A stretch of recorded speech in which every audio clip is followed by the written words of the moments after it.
I would like to introduce Howard Isaacson, our speaker tonight.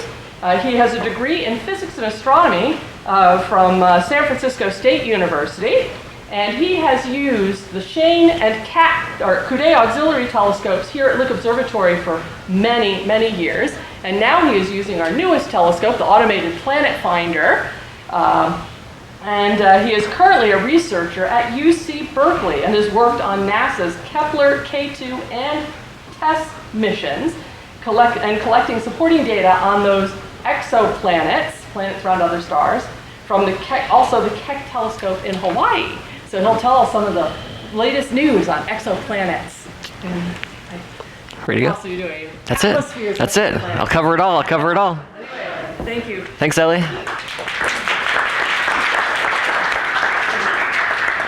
All right. Well, thanks for having me today. This is very much a homecoming for me. I cut my teeth doing astronomy here on the telescopes that you may have walked around and seen during the first part of the night here. And so it's a great honor to come here and give this lecture, which I have snuck into in the past when I was working at the telescope. So it's great to be here. Okay, so yeah, my name is Howard. I work at UC Berkeley. I've been in the Bay Area for about 20 years, SF State and Berkeley working. As I'll talk about, there's all kinds of collaborations and people all across the world who I work with and contribute to all of the things that I'm going to talk about here. And just to say them all at the beginning, I work with Breakthrough Listen and the California Planet Search. I work with people at Caltech and in Pasadena, the Institute for Astronomy in Hawaii, many different NASA organizations and sub-organizations and committees and things. The University of Southern Queensland I'm affiliated with, and also the Lick Observatory, which is where I do most of my observing these days. So today I'm going to try to inspire you just a little bit about what I think are the next breakthrough discoveries in astronomy. They're listed up here, and I'm going to go through each of them just to try to inspire all of you to think about what might be on the horizon in terms of like what might be on the front page of the New York Times, as they say, as a discovery that captivates the world. And so we'll be showing a lot of different images from space-based telescopes, a lot of images of telescopes on the ground, and even mentioning some rocket launches, which have been a recent inspiration for me. So with that, let's just jump right in here. There's one chair up in the front if you want to grab a chair. There's two up there. All right, so I call this my list of astronomers' daydreams about life beyond the Earth. And so we know, as scientists really broadly, the only origin of life anywhere that we've explored, anywhere that we've searched as scientists, is here on the Earth. So to find one of those, to find scientific evidence of one of those, would be the greatest discovery of our lifetimes. And there are three possibilities that I can see as potentially on the horizon as these types of discoveries. The first is the detection of a biosignature on an exoplanet. So we know of about 5,000 exoplanets. The whole world of exoplanets, right, meaning stars, planets that orbit other stars beyond our own solar system, is only about 30 years old. So within my lifetime, I've seen the entire starting point, midlife, and now just expanding and growing field of exoplanets. And the big goal for us as astronomers in terms of exoplanets is to find a planet that's about the right size, similar to the Earth. It's got about the right conditions in terms of temperature, and potentially we can measure the atmosphere and detect some signature there that will indicate that life is happening there, it's present. The second one is life in another body of the solar system. So there's many moons across the solar system that have liquid water and ice on them, and we're at the cusp of discovering them and potentially finding life on those. And then finally, I'll talk about the search for intelligent life beyond the Earth. And that would come in the form of a technosignature. And this is a new term that we use to define a signal that comes from space that is definitively from technology. Hey guys, welcome. There's two seats over here on this side, and there's one up front here. Just one up here. Over here, guys. Come on in. All right. And so the wonderful thing about looking for technosignatures is that their signals that come from space are distinct from all natural forms of radio emission that we see and that occurs naturally. And so I'll talk a little bit about how we're on the cusp of those discoveries as well. So I'm just going to jump right into it on the first one with a little bit of inspiration. I was traveling in Europe and in Italy last summer, and I saw the statue of Giordano Bruno, and so I found this quote. And Giordano Bruno was famous as an astronomer and a philosopher for predicting that there would be this discovery of planets that are like the Earth around other stars. And this was not taken well at the time. Of course, we now can look back at it as inspirational and prophetic, and the fact that he could look beyond what was visible in the sky and know that they were small and dark, but also numberless. And of course, he was burned at the stake for believing this. And so it's a good lesson for scientists to appreciate where we're at today in terms of science being a way to lead everyone forward and things like that. So, Giordano Bruno. Incredible. All right, I'm going to start to try to inspire you about some of these amazing discoveries that are on the horizon with a little bit of my own story about how I got into astronomy. So here's a wonderful picture. This is a dated picture. You can see because we're missing a telescope. There's a telescope right here that exists now called the Automated Planet Finder that's not present in this picture. This is about 2005, about the time where I found this log sheet. This is a digital log sheet from our observing run. You can see here that the date was July 23rd and 24th, 2004, and this is the first night I was on the telescope, the Coudet Auxiliary Telescope, which is down here attached to the 3-meter. And so it's just a wonderful opportunity to be here again today, to remember how I got inspired by Lick Observatory and how it offered me an opportunity to become a professional astronomer. As I collected lots of data at Lick Observatory, I just learned how the instrument worked. I learned about high-resolution spectroscopy, which is how we find exoplanets. It's how we learn about stars and what their composition is, their temperature, and their sizes. We'll talk more about spectra in a few minutes. And right when I was finishing graduate school, I was working for Dr. Deborah Fisher at SF State. The Kepler Space Telescope was getting ready to launch, and they're hiring people to do observing from the ground to follow up the discoveries that were being made or would potentially be made from the Kepler Space Telescope. So Kepler launched successfully in 2009. This was a big deal to me because I was promised a job that was going to work on Kepler, and it had a flawless launch from Cape Canaveral on a Delta II rocket. So I was never happier that a rocket got off the ground without incident. So you can see Kepler is about a few times taller than an average person.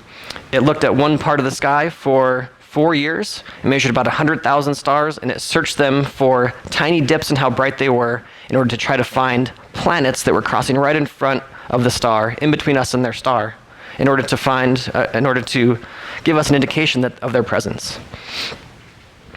And although there was enough discoveries in the Kepler space mission that I could give an entire lecture just about those, from things like multi-planet systems, which have never been discovered outside of the solar system, to planets that are interacting gravitationally, to stars on their own that are pulsing at rates that we were never able to detect before. And I could go on and on. There's lava planets, ice planets, planets that are in their habitable zone, which is one of exceptional interest. And they're depicted here, and the habitable zone is depicted here as the green area. So we call this the habitable zone because we base it on the habitability of the Earth. And so we say if a planet is about as far away from its star as the Earth is from the sun, we'll call that planet being in the habitable zone. If it's closer in, like Venus and Mercury in our solar system, they might be too hot, or likely too hot in order to host life. If they're further away from the sun, they're not receiving as much light energy enough to keep them warm, and so they're likely too cold to have life live on them. But that's not to say that there's not more exotic scenarios that are outside of what we have on Earth. It's just to say a starting point of where to search and to put Earth in the context of other stars and other solar systems. So the biggest conclusion that came from Kepler was that they found, measuring these 100,000 stars over 4 years, and if you do all the statistics and all the math and you shake all that out into just a fact, the fact is that if you look in the night sky, about 1 in 5 stars that's like the sun has a planet that's pretty much or pretty close to the size of the Earth, and it's pretty close to the habitable zone. So 1 in 5 stars in the night sky has a planet like the Earth. And that's just an incredible discovery. It was the whole purpose of Kepler. It was while there's many other amazing discoveries, that was the main discovery and the main goal of the mission, and that was the conclusion. And this was really inspirational, right? So we went from having, in 1990, say, we knew of no planets outside of the solar system. In 1995, we knew of a couple. We had found the very first extrasolar planets. That was a really formative discovery for me, being inspired as a young adult and just thinking about the possibility that those planets might be out there and how we might find them. Fast forward to Kepler, now we're saying there's not just a couple here and there that we can find. They're not just big ones like Jupiter that are easy to detect. There's planets that are like the Earth, and they're common. And that's a really big motivator. It motivated us to do follow-up studies with the Keck telescopes. So here is a picture of the Keck Observatory. There's Keck 1 and Keck 2. They're twin telescopes. They live on the summit of Mauna Kea at 14,000 feet in the middle of the Pacific Ocean on the big island of Hawaii. Some people on my team are tonight, once the sun sets 2 hours later from now in Hawaii, they'll be on the telescope collecting data on exoplanets, trying to measure their masses, trying to figure out their densities, trying to see if they're more rocky, like some of them are, or more gaseous, like the larger ones are.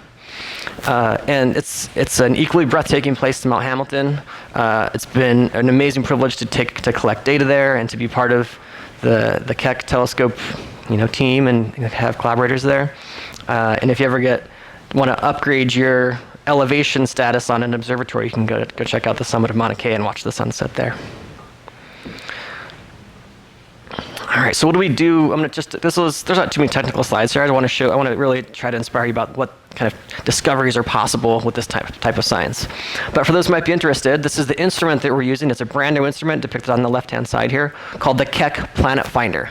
You see it now sitting on this glass table. The material is called zero dur, which is this amazing stuff that just stays the same size no matter if you heat it or cool it. And we built our spectrograph right on top of it. It's going to go in that big chamber that's sitting right behind it, a vacuum chamber. They're going to put it in a chamber, in a room that no one goes into, in another room that no one goes into. They're going to keep it the same temperature, the same pressure, in complete darkness, in order to make it a stable instrument and make the most precise measurements that we've ever made using the spectra that look just like this. This is the very first spectrum from a star that came off the telescope, or not a star, it came from the sky. This is a spectrum of Jupiter. And this was our first light spectrum back in November, and you'll be very excited to know that the instrument's performing really well and is indeed up to the task of making the most precise measurements, measuring the smallest signals, which means the smallest planets that are the closest to the size of the Earth that have ever been made before. And we're really on the cusp of that with this brand new instrument. That's not to say there aren't difficulties. 2 weeks after we were there for the commissioning, this is a look at the Mauna Loa mountain with Mauna Kea in the background. So Mauna Kea is where the telescopes are. Mauna Loa is where the volcano is. And so we lost a couple of nights here and there because the volcano was giving off all of this steam and the fog, right? The volcano fog. And it even wiped out a road that we had taken on a little excursion to check out some of the volcano plains. And if, we dropped a quarter out there, that's never going to be seen again, It's wiped out by the lava flows. So... All right. In addition to the Kepler Space Telescope, to the Keck telescopes, to the Lick Observatory telescopes here, everyone is probably familiar with the James Webb Space Telescope, brand new launch just about a year and a half ago from French Guiana on an Ariane rocket that was provided by Europe. So it's a collaboration, right? US and Europe and other places. Here you can see it in the lab. Of course, now it's in an orbit that puts it out past the moon. It's in an orbit that we can't go service it. We can't go and make a repair job or replace some mirror or electronics like we can the Hubble Space Telescope. It's out there and it's collecting amazing images that are inspiring people to go do amazing things. This is one of the first light images. This is a star-forming region nicknamed the Cosmic Cliffs. It's in the Carina Nebula. And we can see it with James Webb like never before. And of course, there's great scientific information that's provided in this picture, but in terms of public consumption, we couldn't hope for something more to help inspire people, young people especially, to become astronomers and think about the cosmos and our place in it. This is one of the first images that came off the telescope, and in honor of the 1-year anniversary of the telescope, of releasing the images from the telescope, this was put out on July 12th of this year, so just a couple weeks ago, and this is the star-forming region Rho Ophiuchi, and that means that you can see the images, the stars that have the crosses, the 5 crosses. Those are the stars that are like the sun. This is a star-forming region that has about 50 stars that are similar in size to the sun that are all being formed at the same time. These big clouds of gas are collecting and condensing and starting to burn bright and start new life, new stars, new planets. And here we can see, with James Webb Space Telescope, we can see it happening in real time. All right, so what can we learn from the James Webb Space Telescope? What can James Webb tell us about the next great discovery? Well, we're going to be hearing about discoveries from James Webb almost every month, every week, for years and years to come. But the one I'm going to talk about next is the idea that you can measure the components of the atmosphere of a planet around a different star, around an exoplanet.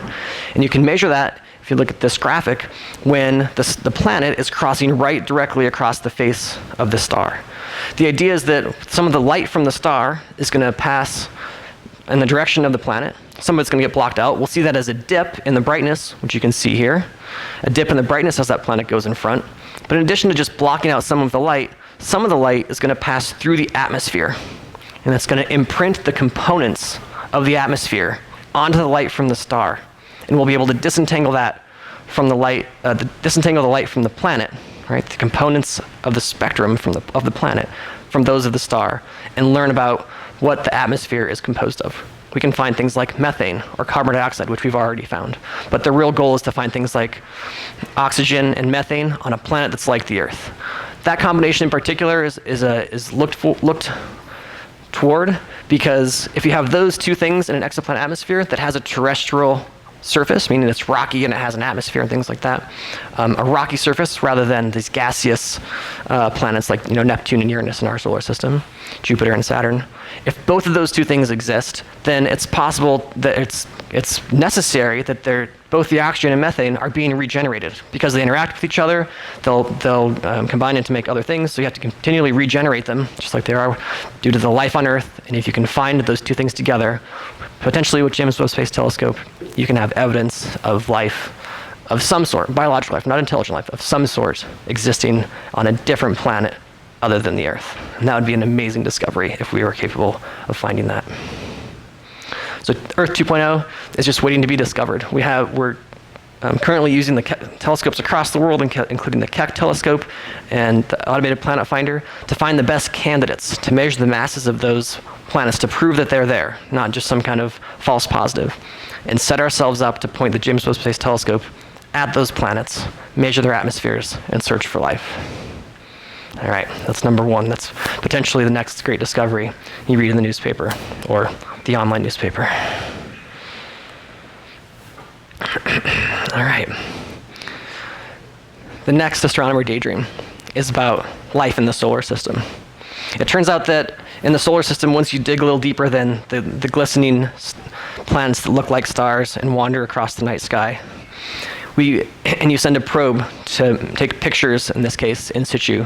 These are images from NASA's Juno spacecraft. To me, some of the most breathtaking pictures of the planets in our solar system that have ever occurred. Juno takes these incredibly close approaches to Jupiter, and in doing so, it takes these skewed images because it's so close that you basically get like a fisheye lens looking at them. And Juno has its own task. It's measuring the magnetic fields of Jupiter. It's measuring components of the atmosphere. It's checking out in the storms. It's taking these great images. But more interesting to us in pursuing this question is what's happening on the moons of Jupiter. So Jupiter has about 90 moons, 90 plus even, more discovered all the time. But the 4 Galilean moons, those that were discovered over 400 years ago, are some of the best places for searching for life. So this is a picture on the right. So on the left, another amazing Juno picture of the pole of Jupiter. And on the right, obviously not drawn to scale, because I can see on the left-hand side here that the Galilean moons are about 1/40th the size of Jupiter. They're really quite small. So I've blown them up here for a dramatic effect. And you can see Jupiter's moon Io here, and it's got all this incredible detail. It looks a little bit like continents and oceans, but it's definitely dramatic. What it doesn't look like is the moon, right? The moon is full of craters. Those craters have craters. Those were made millions of years ago.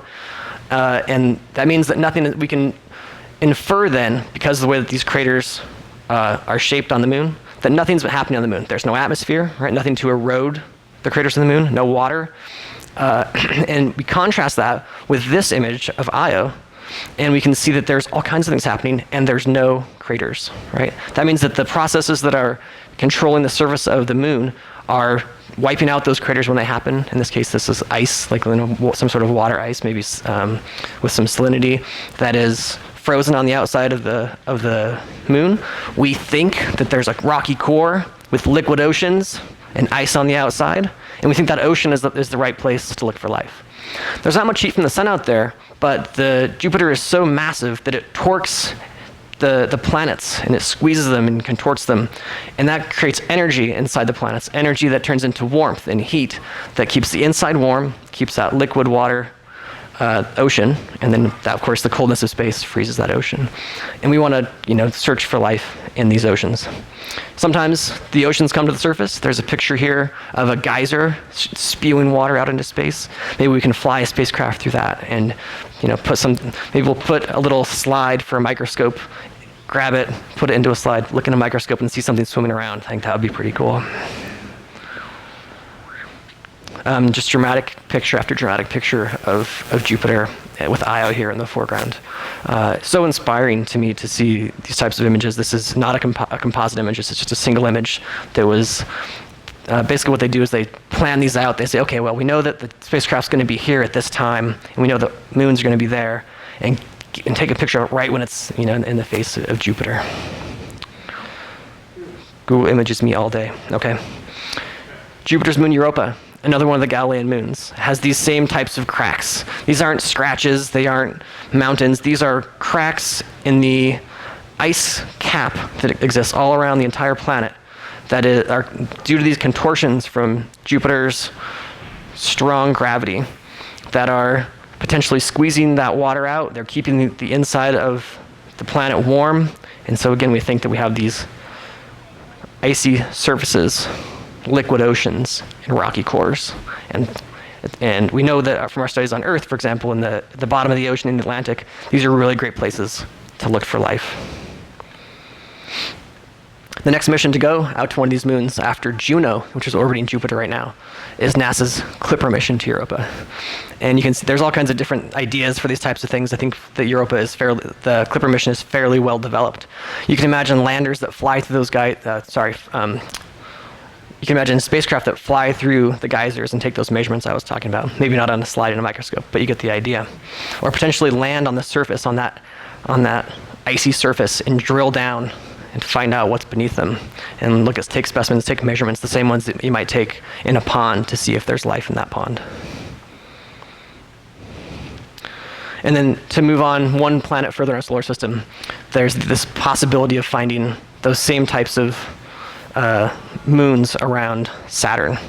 So this is the pictures from Saturn, a little different than the pictures from Jupiter, which come from Juno, come from the spacecraft Cassini, which is one of the most amazing spacecraft that we've ever put out into space. Its job was to orbit Saturn for decades. It arrived there in 2004 and took more than 15 years of photos, the most dramatic you could possibly imagine. And here's one where the sun, our own sun, is coming out of eclipse from behind Saturn. You can see that the rings are lit up, and you can see this is either a small moon or a little graphic depiction of a spacecraft of some sort out there. But there are opportunities here as well, and the main opportunity around or near Saturn is on the moon Enceladus, which is shown here on the left.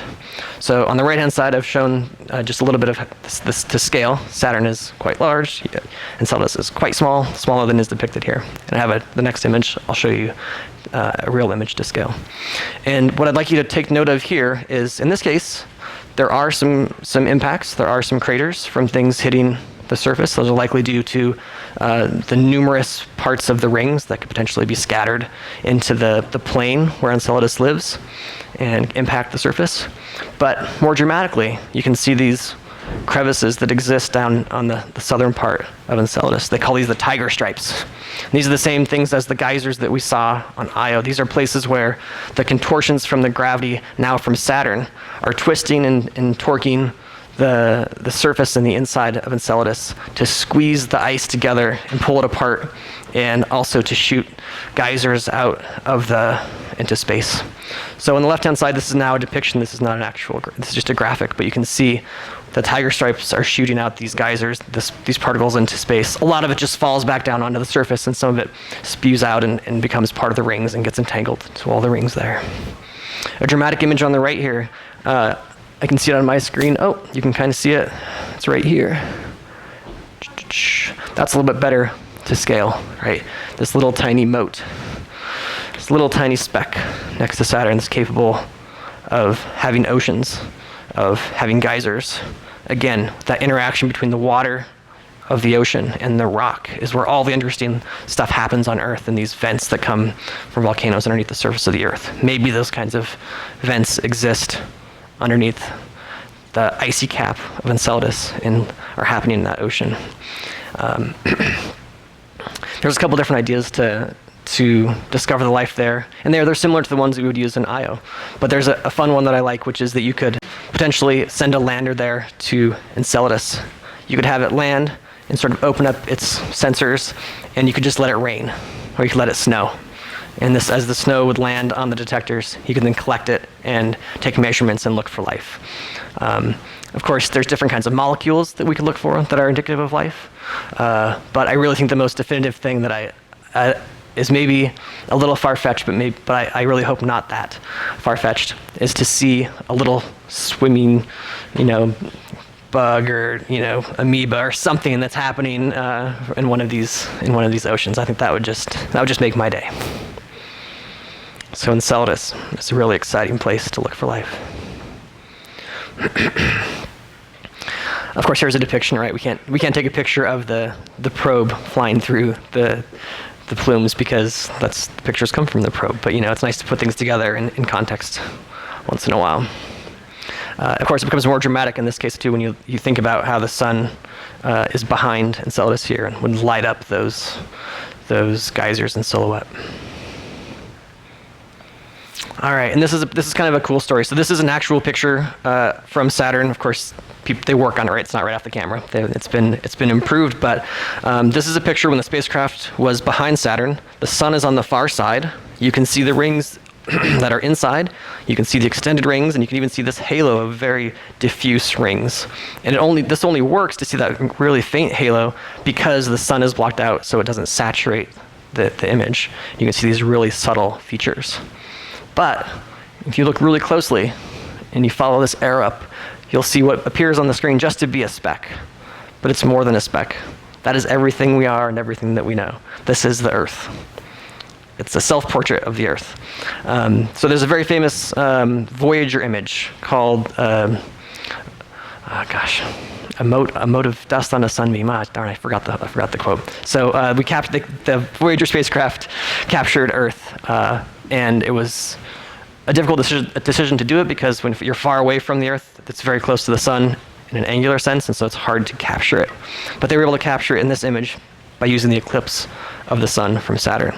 And on this day, this image was taken on July 19th, 2013, so 10 years and 2 days ago, and there was a huge to-do about it. UC Berkeley, when I was on campus, everyone went out and just did a big wave to the camera for the selfie, and it's really quite dramatic to see, so all of what we are surrounded by the vastness of space. And so it's a nice anniversary just 2 days ago of the day was called Celebrating the Pale Blue Dot. And that was, of course, the famous Carl Sagan quote, calling the Earth a pale blue dot. So wouldn't that be something if we woke up to our not paper New York Times and said, here's this discovery, and we have little pictures of little swimmers on Saturn. That'd be cool. That's number 2. And either of these, the third one is the search for intelligent life beyond the Earth. This is not third because I think it's any less probable. It's third because we can use the idea of finding exoplanets to motivate the search for intelligent life beyond the Earth. So if we reverse now again back to 1990, and we say how many planets are there outside of the solar system, we say there aren't any. And then you find a couple, and then you look in the right place, and you find the right method, and it turns out they're all over the place. So who's to say that we're just not quite looking in the right place for intelligent life? That there's communication signals, electromagnetic signals that are going through space and by the Earth and near the Earth and beyond, that we just haven't quite made the right detector. We haven't looked at the right place. We haven't sampled fast enough or slow enough, for example. And so the idea that intelligent life is possible,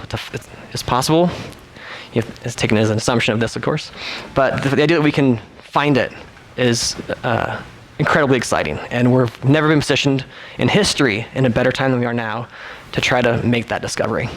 So the largest SETI search, right, SETI being the Search for Extraterrestrial Intelligence, is the Breakthrough Listen project at UC Berkeley. This is a project that was funded to the tune of $100 million in 2015 for a 10-year project, so $10 million a year. The idea was to revolutionize the SETI industry, so to speak, the SETI academic industry, by taking telescopes, such as those depicted here. This on the left is the Parkes telescope in Australia, which has a wonderfully rich history as a radio telescope, and the Green Bank telescope on the right here. To use these instruments with the amazing capability that they have, you add to that consumer-grade detectors, hard drives, and compute capacity on a massive scale in order to complement those telescopes. And so that's what Breakthrough Listen has done and has been doing for the last 10 years, making incredible strides in the currently upper limits of the presence of intelligent life beyond the Earth. The Breakthrough Initiatives is an umbrella organization. They also have prizes given to scientists and mathematicians. They have a project called Breakthrough Starshot, which is the idea is to send an ultralight probe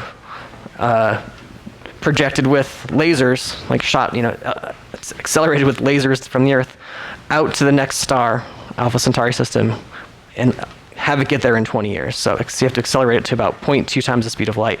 That's the goal. It's a work in progress, but I love the ambition of it. I love the idea that you can make these, say, hey, all you smart folks out there, let's do this. And everyone's like, you can't do that. And then you come back and say, okay, well, maybe if we start here and then we put these things together and we think in the future we'll have a little bit better technology, you can start to make these ideas come true. So I'll tell you a little bit about SETI, Technosignatures, Breakthrough Listen now. And it's a good time to be involved in it because the public consumption of this type of information, this type of science, is all over the place. I mean, these are two examples, National Geographic and Newsweek, Alien Hunter's Guide to the Future, We're Not Alone. But you could find a dozen every day, a dozen articles, maybe not a dozen covers, but about how excited people are to search for life and the idea that intelligent life could be out there. I know, right? And of course, this is a little different than things that go bump in the night, right? So just to temper everyone's expectations, I'm not talking about high altitude balloons. I'm not talking about people see what the remnants of launch vehicles and things like that. Of course, that's a big industry in the internet. SF-Gate has them. Don't have to look very far to find a lot of those. But that's not what we're talking about. We're talking about things that resemble our own technology here on Earth. So a couple examples depicted here. Sutro Tower emits radio emission in the form of TV channels and radio channels out in all directions. And that's something that's detectable within San Francisco. And if you had a really sensitive detector, you could detect it further away on the Earth. But we have ultra-sensitive detectors and telescopes, such as the Goldstone Array that's depicted on the left here. That's one that communicates with probes that are sent into deep space, like Cassini and Juno that we talked about, and is capable of emitting radar out into space in order to find asteroids that might be headed toward the Earth. And those types of emissions out into space, right? The classic one is sort of the very first TV transmissions of I Love Lucy, or in the movie Contact, it was famous speeches from the Nazis because that was the first things to be broadcast.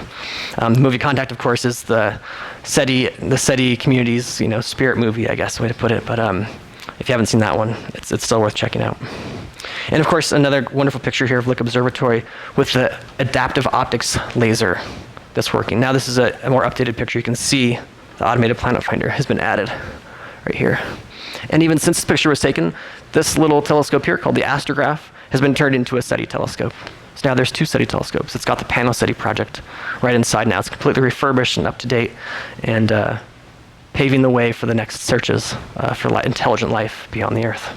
So even Lick Observatory is contributing to the technology that we're emitting out into space. That laser bounces off some of the light from the upper atmosphere down into our detectors to help us guide on the telescopes on faint targets. But not all of it gets reflected down. Some of it goes through, out into space and beyond, and will potentially be detectable in the same way that we are trying to detect signals. So we model our searches after the technology that we are interested in and that we are capable of. Maybe there's what do you call it? Like the Star Trek level technology, but if as soon as we make the detector to search for that, we will. But we don't have that detector yet. So we're starting with what we have.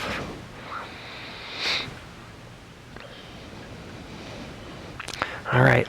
So when Breakthrough Listen started, there was just these 3 telescopes that you see at the top here: Automated Planet Finder, Green Bank Telescope, which is 100 meters across. All right, so the scale here is not accurate. These are all different sizes. The Parkes Telescope in Australia, those 2 combined are radio telescopes that give us access to the entire celestial sky. The Parkes Telescope is famous for having received the transmissions from Apollo 11 when it landed on the moon. And we, in addition to those 3 that are the primary instruments for Breakthrough Listen, we've since added the Meerkat Telescope in South Africa, in the Karoo Desert, the Veritas Optical Telescopes in Arizona, the Murchison Wide Field Array, an array of radio telescopes in Western Australia, where it has the lowest number density of people anywhere on the Earth, the FAST Telescope in southern China, a 500-meter radio telescope, and the Lick Observatory in the UK, made from an old battleship and turned into a space telescope. And after a couple of years, we started bringing these new telescopes online, aside from the first 3. So this image is from about 2019. In fact, the Meerkat telescope has just been built. It's brand new. And now, if you update that, we have additional telescopes that cover every continent in the entire world and in space. We have TESS here, which is in space. Gaia's in space. And it's expanding like wildfire. People are really interested in this. Young astronomers potentially are getting closer to pursue these types of studies that are searching for extraterrestrial intelligence as careers. And it's really inspired a lot of people to become more involved in astronomy, which is just wonderful. Here's a better depiction of the Green Bank Telescope. So the Green Bank Telescope is the largest steerable structure on land. You can point this telescope at any place in the sky up to a few degrees above the horizon. It can go 180 degrees in either direction, actually more than that, and is capable of detecting, cell phone level radiation out at Jupiter, things like that. That's the kind of where we're at with the Green Bank Telescope. So we use this as a targeted search to look for individual stars, and we use it to follow up on interesting signals that we find. And a big part of getting SETI to be accepted in the scientific community is to publish papers, which we're doing. We're putting upper limits on things and trying to make sure that we're following this correct scientific method in order to promote this kind of science. We're making all kinds of amazing, more mainstream discoveries along the way. But the other part of this is to try to inspire people. And so we get a lot of great graphics that get produced for Breakthrough Listen. And we just try to get these out there in order to get people to think in a different way about what's possible, to use different technologies, to use telescopes in new ways, and to search in places we've never searched before, and boldly go where no one's gone before. Not really. The Jansky Very Large Array in New Mexico. This is where the scene from Contact, which you guys got to go check out, and this is where the big discovery is made. It's an array that can change sizes, so these telescopes live on railroad cars, essentially, and you can move them further away and closer to change the sensitivity that you're interested in. And then the next generation, the very cleverly named Next Generation Very Large Array, will have a brand new SETI capability that's never been available before. I just think these are some amazing photos of the Parkes Observatory on our visit there. As part of the SETI effort in Breakthrough Listen, we try to go to all the places where our telescopes are and meet the people who are working at the telescopes. We do community workshops. I don't have a picture here, but so this is Australia. I also got to go to South Africa, and we did a 2-week workshop there at the African Institute for Mathematical Studies, which was completely amazing. It's an amazing place, met amazing people. South Africa is a big partner, as well as Australia, in terms of Breakthrough Listen. And there's a famous movie called The Dish that is set near the Parkes telescope, and so they're recreating this by playing cricket on the top of the dish. All right, and of course we have the automated planet finder here at Lick Observatory. I'm not sure if you had a chance to go tonight, but if you come another time, you can walk over and look in front of it. There's a nice plaque there. The interns every year for Break to Listen, there's about 10 of them this year. They made their annual tour a few weeks ago. This is from a few years past, but you get the idea. You can see it's a great place to take selfies, just as I'm sure many of you did. Great place to watch the sunset. And then in the upper right, you can see the automated planet finder mirror, a 2.4 meter primary mirror. So it's optical telescope, so it's reflective in the same way that your mirror at home is reflective. Hopefully more reflective than that. And it's great to people like to take their own picture in the mirror, and that's a lot of fun. Okay, so tell you a little bit about the science of what we're detecting with the automated planet finder. This Laurie Hatch photo is one of my favorites taken in the winter. No observing that night. No observing. We were closed. And so this spectrum on the left-hand side is basically the full range of the optical. It's a spectrum of the optical spectrum. It's the full range of light that we collect with automated planet finder, and you can see here these two dark features right in the middle here. These are my favorites because they're the sodium D lines. And so if you look out over San Jose and you see that orange glow, it's the same orange glow that you would see in a star that comes from those lines. And they're nice to keep an eye on because we can actually see in our spectra of almost any star here at Lick Observatory. We can see the reflection of the light from San Jose bounce up the atmosphere, come back down. And fortunately for us, it's just a very small amount of this whole data. And it's actually a technosignature. So we detect the technosignature of Earth every spectrum we take on the APF. And of course, we're looking for similar things that originate around other stars, but it's the same idea. So just a little bit about spectra, because I spend my whole day and night working on spectra, and it's a bit of a technical thing, but essentially you create a spectrum by passing light through a prism, a piece of glass that is more dense than the air. And when you do that, you get a color, just like the things that hang in your window and our more traditional prisms. They create little rainbows everywhere, like on your kitchen floor. And so we do this. Those are very what I would call low resolution. You can see a few different colors, but you can't see the detail that we're looking for in astronomy style spectra. When you see a rainbow, right, there's the water in the atmosphere spreading out the light, and you can see the colors. There's more happening outside of the red and the indigo, right? There's infrared light, there's UV light, which we can't see with our eyes. We can't see with our detectors, but you can use other detectors to find those. So think of a spectrum as an analogy of a tree ring. So right, you cut down a tree and you can see the rings. You can see evidence of the lifetime of that tree, of its existence. You can see the wet years. You can see the dry years. You can measure how old the tree is. I'll get to that in a second. And in the same sense, you can measure these different lines, these different absorption lines. So think of these as places where the light from the star is missing. And they're puzzle pieces, and they're puzzle pieces that only fit together in certain ways. And so we know that this doublet line, these two lines in the orange part of the spectrum, are from sodium. We know that in the middle in the spectrum, in this green area, these are from magnesium, right? So stars are mostly made of hydrogen and helium. That's what's 99% of those stars. But the trace elements like mostly iron, calcium, magnesium, sodium, they put their imprints on the star spectrum, and it's from those really trace elements in the star that we can learn something about it. We can learn the temperature, we can learn the size, we can learn the age. Some are more straightforward than others, but you put all the pieces together, astronomy past and present, and you can learn about the entire forest out there. As a quick aside, if you look down at the bottom here, there's an asterisk here on the calcium line. If you look really closely, you can see my entire master's thesis in that absorption line right there. It's more work than it looks like.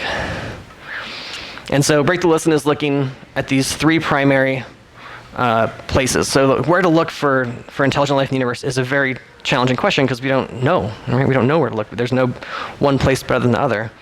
We really started with stars that were like the sun because we know that there's life around the sun, so we started there. But now we have the capability of looking at a few hundred nearby stars like the sun. We can look at stars by the millions. And so our million star survey is going to look at the 1 million stars and the most nearby, recently detected by the Gaia spacecraft. That's how we include Gaia in our search for extraterrestrial intelligence. We also look at galaxies because maybe there's an intelligence that was capable of creating technology that allowed them to go from star to star to star throughout a galaxy and take over all of them and shine lasers or make radio transmissions in every direction. And we want to be able to search for those too. We think those are less likely, but again, we don't know. And so we do spend some of our resources looking at galaxies. And in the middle, this is a pretty fascinating idea. We looked for the galactic plane. For one reason, it's a very dense area of stars, so you can get a lot of stars, a lot of bang for your buck on stars. There's also this idea that if you don't know where to look, you can choose a place that other people might look as well, other beings. And so if the center of the galaxy is identifiable by any other intelligent being anywhere in the galaxy. So if we all point our telescopes there, we might look behind us away from the center of the galaxy for other people who are pointing lasers there, for example, for their astronomy experiments. The idea with this is that the analogy for this idea of what's just called a Schelling point is that if you're in New York City and you need to meet someone and you don't know where to go, why not go to Grand Central Station at noon and see if you can meet them there? Because they might think the same thing. It's a tricky game to play, but you have to start somewhere.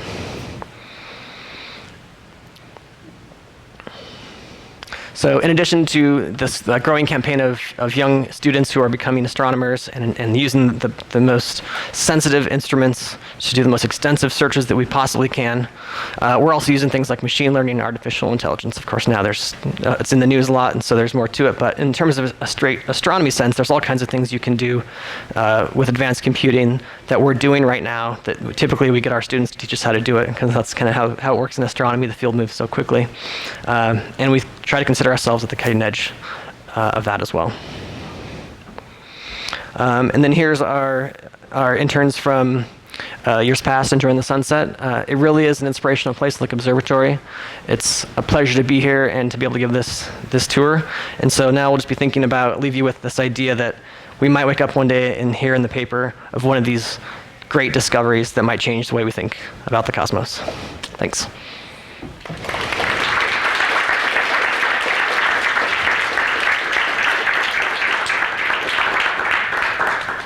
And quick shout out to all the people who I borrowed slides from, and happy to take some questions.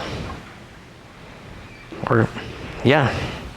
Scientists expecting primitive life, or they expecting more advanced life? Then what is there on that? Yeah, the question is, people in the other room, are scientists expecting primitive life or more advanced life? I think that's a mixed bag. So I think if we're looking on the moons of Jupiter and Saturn, I think that would be a primitive life. Some people will say that if you're looking for intelligent life, because we've only had technology, that's, that you can see from other places for about 100 years, we would expect to find something that's much more advanced than us. So, but it's hard to say. We haven't found it yet. Yeah. Fantastic talk. You're looking for exoplanets and the suns that they potentially are orbiting. Does the age of that sun have an impact on what you can find and what you can potentially see? Yeah. The question is, when we look for exoplanets, does the age of the star have an impact on what we can see? It does. And so in this is a case that looking for planets around stars like the sun is really critical. So if you look at stars that are much younger, billions of years younger than the sun, then their lines, their spectra aren't consistent yet. They're changing all the time due to astrophysics effects. And so we want to wait till those calm down, in a sense, and become well-behaved. And then you can make those really minute measurements. I mean, we're measuring the change of motion of the star of a meter per second, potentially a fraction of that. And so we want the quietest stars. And we call those, those are the old stars. They're mellow. Yeah, sure. Yeah. Pretty cool. Thanks. You mentioned using the EM spectrum to detect light. Mm-hmm. That makes sense. And you mentioned very briefly using other types of sensors, like neutrinos or gravity waves or other things that might Mm-hmm. be manipulated by the technologies. Are there other things which are closer in, other technologies or other possible signatures which are detectable? Yeah, the question is, are there other things that are detectable aside from E&M radiation, electromagnetic radiation? Yeah, so like for example, people are thinking about if you were able to image a planet directly around another star, maybe it's possible to see the lights from their cities. That's an example. People are thinking about if you take a spectrum of the planet's atmosphere, instead of looking for that oxygen-methane combination, they might look for CFCs, something that doesn't occur naturally, that requires technology to exist. So there's a couple examples. Yeah. I think the automated planet finder is really